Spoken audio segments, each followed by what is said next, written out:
So I went over to the White House, and at 6 p.m., Pierre and I we got them all on one call. We told them what had happened. And we said, we want you to carry the president's speech in Spanish. They said, what do we do? I said, you don't have to do anything. Just announce at 1 minute to 8, whatever it was, that the next voice you hear is going to be the President of the United States. And the next morning, I was told to come to the White House, to the, what they call it, the Executive Committee that the President ran. So I went there, and the President looks at me, and he says it worked. He said, our reports from Cuba are that there were a lot of listeners. I said, good. I was getting up to goodbye. He said, let's do it again tonight. So we did every night that week. And finally it was all over. And the station started calling me. They said, where do we send the bill? I said, what do you mean a bill? They said, we cut out all our revenue that night. We stopped all our advertising. Where do we send the bill? So I called Ed Murrow. He was head of the USIA. I said, where do we send the bill? He said, I don't have any money for this. And I called Pierre. He said, I don't have any money for this. I said, I think if the president would invite these 8 guys to lunch in the White House and thank them, I think we could forget about a bill, which happened. I went to the lunch. I thanked everybody. And then this is funny. A year went by. One of the stations was owned by a Catholic university in New Orleans. I think it was called Loyola. The head of the university called me. He was a priest. And he said, Mr. Minow, I'm coming to Washington. We have a problem. I'd like to see you. So he came to my office. He was a Jesuit priest. He said, our radio station is doing fine. We have no problems with you. But he said, we own a television station, and they're in some difficulty with your broadcast bureau. And I wonder, do you remember what we did for you last year with the, I said, of course I do, Father. He said, don't you think, in view of what we did for you, that you might be able to do something for us about this regulatory problem? I said, Father, whatever it is, forget it. It's done. And I called the staff. I said, I don't even want to know what it was about. Drop it. Today I'd go into jail for that probably. Right. But that's the way we did things then, and we just dropped it. But that was the only follow-up I ever had from any of the stations. It was an exciting time. Now let's go back to your. What did you find at the FCC when you arrived? It was a terrible mess because 2 things had happened the year before I got. 3 things had happened the year before I got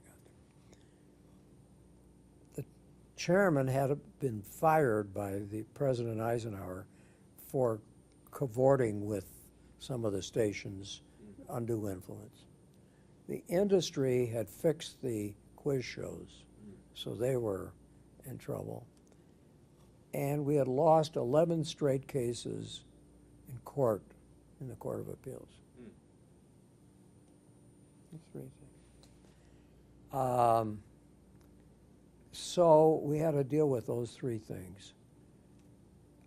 I went over and had lunch with the judges of the Court of Appeals at the request of the chief judge, who was Warren Berger.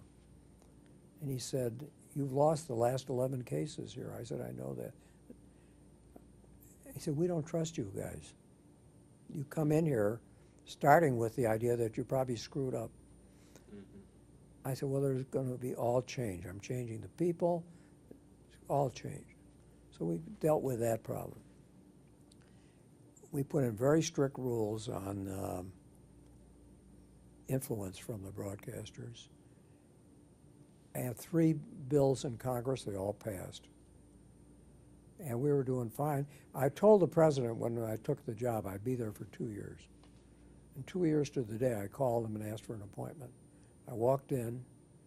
He said, "You're the only person I brought here who never asked to see me." He said, "I know what you want. You want to go home." I said, "That's right." I said, "I kept my word."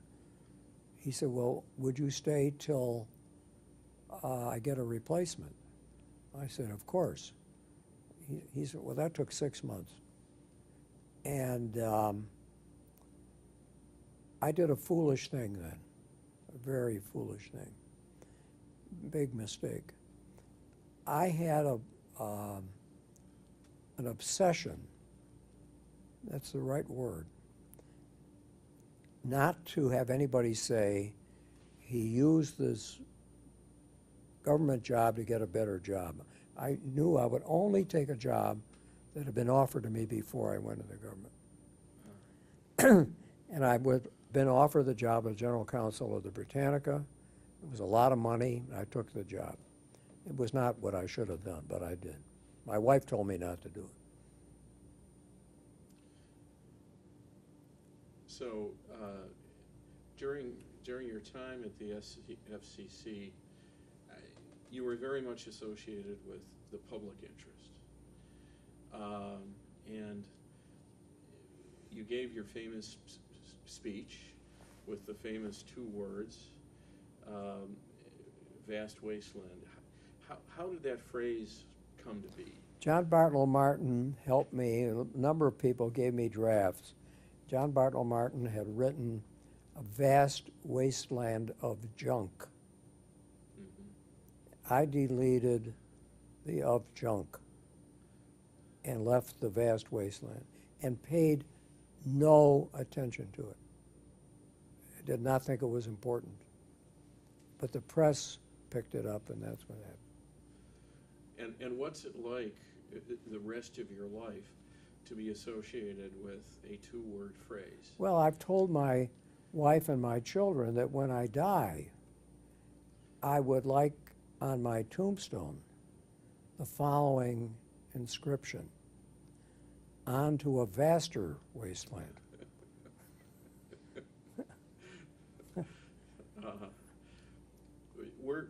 And tell us what it was about television in those days that led you to say that. Well, you got to remember, there was no public television. There were 2.5 commercial networks. I could see that the choice for viewers, there was very little programming for children of quality. I felt philosophically that a lot of people will disagree with this, that the role of the government should be to expand choice, to permit as many choices as possible. So I encouraged satellite television, cable television, public television, because I figured then the viewers could figure out what they wanted. Well, the result was it did greatly expand choice, but it also deteriorated standards. So it was a mixed blessing.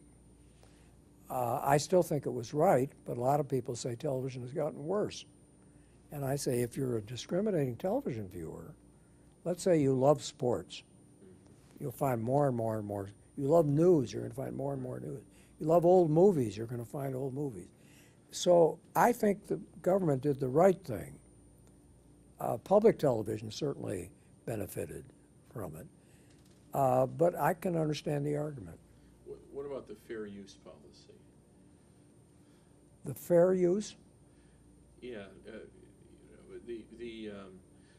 the idea that broadcasters have an obligation because they have there's a limited capacity, and they have a government license, and they need to balance within their own station different views.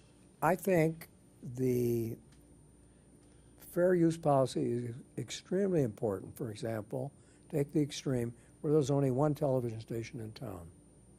then I think they've got to cover all those bases. But if you have 20 choices, then I think it's okay to let everybody do what they want, and they'll find the market will deal with it.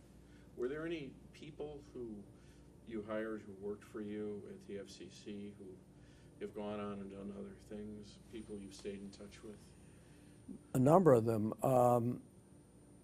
When I was appointed, my partner Howard called me and he said, "You remember Henry Geller?"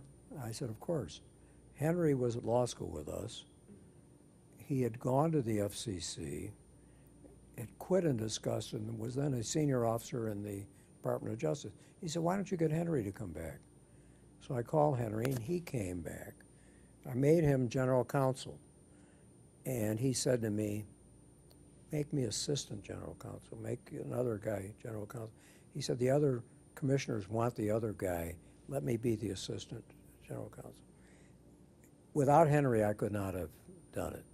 Henry then helped me recruit some very good people. I've kept in touch with a number of them.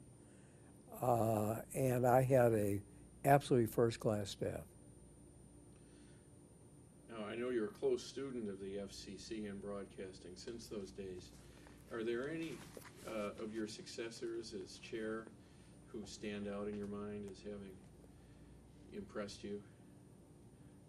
I'm going to tell you a story which you're going to say you made that up when I finish.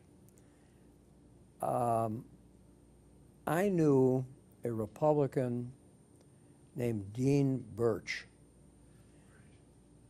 Dean Birch was chairman of the Republican Party and was Goldwater's campaign chairman. He and I had served on a bipartisan commission. Nixon was elected president in '68. A few weeks later, Dean called me. He was a lawyer in Tucson. He said, "I need your advice. I think I just made a mistake." I said, "What happened?" He said, "The president-elect Nixon called me, asked me to become chairman of the FCC." And I said, "No." I said, "Why did you say no?" He said, "The kids are in school. I've got a good law practice in Tucson. We've got a swimming pool."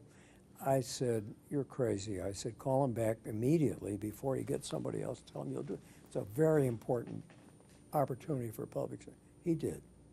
He took the job. A couple months went by. He called me. He said, "All right, big shot, you talked me into this. Next time you're in Washington, I'd like to have dinner with you. I need some ideas." Well, I was on the board of the predecessor of PBS at that time, and I had a board meeting in New York. So I called him back, and I said, "I'm going to be in New York on such a day. I can come down to Washington. We can have dinner." He said, "Fine." Well, at the board meeting, I heard a presentation by a young woman named Joan Cooney, who was presenting Sesame Street. It was not yet on the air. It was her concept. And I was very impressed with her.